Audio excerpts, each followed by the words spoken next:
On the first day of 7th grade, I sat down on a lab bench next to a boy that I had never met before.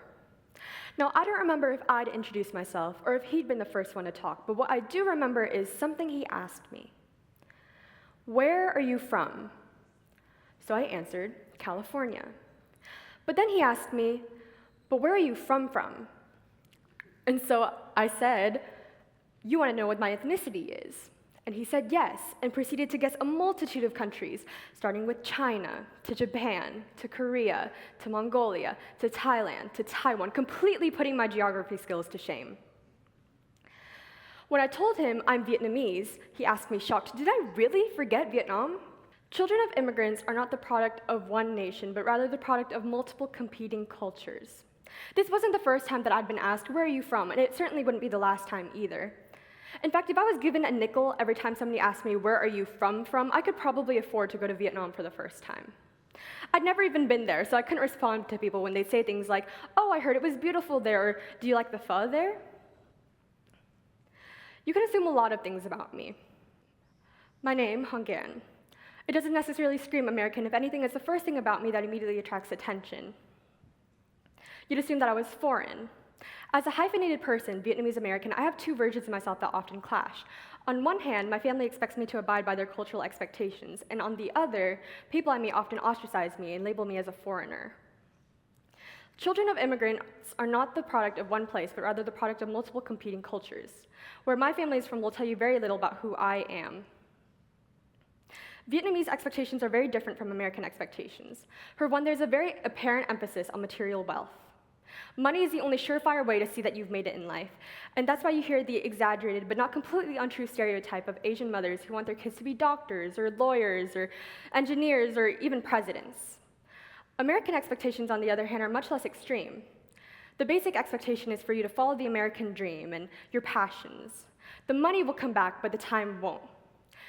That's why my parents were attracted into this country. They are living proof of the stability that our promise is to immigrants. Over 130,000 Vietnamese refugees fled the country during the Vietnam War. My mom was one of them. Nguyen Kim Sun is the epitome of a war-torn immigrant. Born during the height of the Vietnam War, she was the youngest of 10 siblings and escaped the country last. It wasn't until her older brother secretly fled the country that her mother realized the severity of the country's state. My grandmother watched as her children were smuggled out of the country, some being arrested multiple times when their escape plans were exposed. My own mom refused to leave until my grandmother's unexpected passing left her with no other choice. When she sailed away from her home country with nothing but the sack on her back, she dreamt of freedom on a distant shore. She drifted along coasts for weeks, arriving at the Philippines and later Australia, and it wasn't for years afterwards that she would come to America, striving for prosperity and hoping to be reunited with her siblings.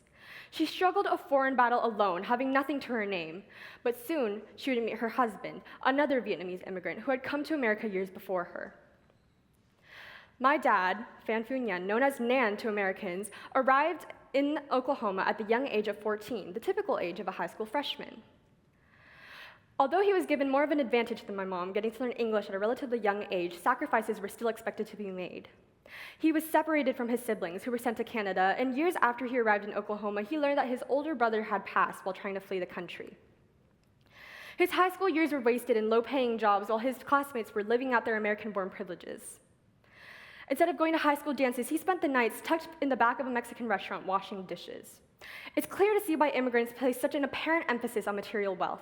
It's to make up for the poverty and powerlessness that they have felt, and the hope of experiencing the privileges that come with money. I was born a Vietnamese girl in America. I looked Vietnamese, I learned Vietnamese ideals, and I spoke Vietnamese.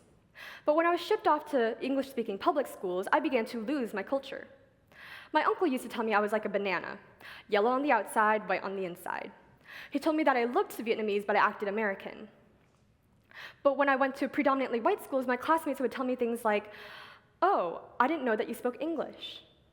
Stereotypically Asian-based questions like, "Oh, where are you from?" were not new to me. What my classmates didn't know was that I was barely in contact with my own culture. The closest I could get to feeling Vietnamese was when my family braved the 1-hour drive to Little Saigon in Westminster. And that was when I felt inherently Vietnamese. But when I returned home, I'd find that my Vietnamese and American identities could not coexist. There is no shortage of assumptions from either side of the hyphen. So what have I learned about myself these past few years? For one, I'm not American, and I'm not Vietnamese. I'm not either. Or I could be both. I could be Vietnamese and American, or I could be myself, the individual without the label. We as a society need to be more open-minded when approaching someone new. Asking them questions like, where are you from, won't tell you anything you need to know about them. Instead, we need to learn to talk to others without retreating to lazy labels that stereotype individuals. And you can start now. I can be the very first person that you meet and create no assumptions about. Let's start. Hi, my name is Phan. I am 17 years old, and I am from San Diego, California. It's nice to meet you. Let me tell you more about myself. Thank you.